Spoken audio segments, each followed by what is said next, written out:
Today we will talk about writing a CV. I have come across many people who do not know what to write in a CV. They go completely blank when they have to start writing a CV. And then they leave this task because they don't know where to start and what to write. Let me break down it into different parts. Now the first and the most important part as you start the CV is the title.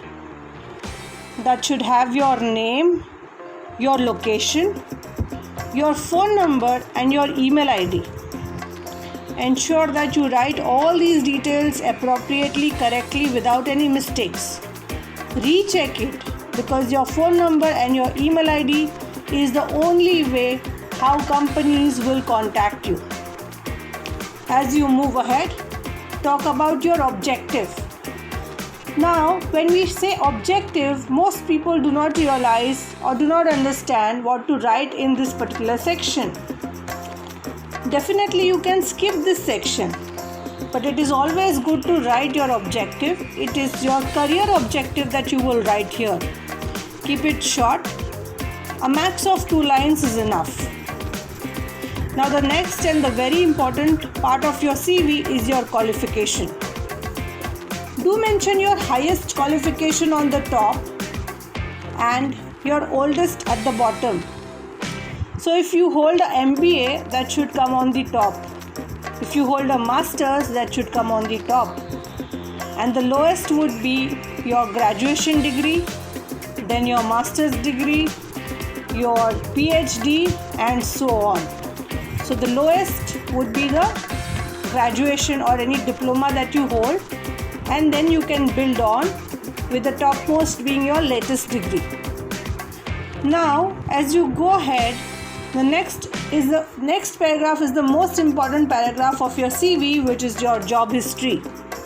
This also has to fall in proper order, with the latest job being on the top and the oldest job being on the bottom. What you write in this section is going to differentiate whether you are going to get selected or whether your CV will go in trash. Now, please understand, here you not just talk about the companies that you worked with, but you also talk about the key responsibilities that you held in this company, the designation that you worked on, and what kind of achievements that you did while working on that designation. If you have any team handling experience, please mention that because that will show your leadership skills. In this section, also talk about the tenure that you worked for in each organization. Here, the companies would try and understand if you are a job hopper or you are a stable employee. As you go ahead, you will now try to conclude the CV by adding any awards that you have won, your strengths, your extracurricular activities and your hobbies.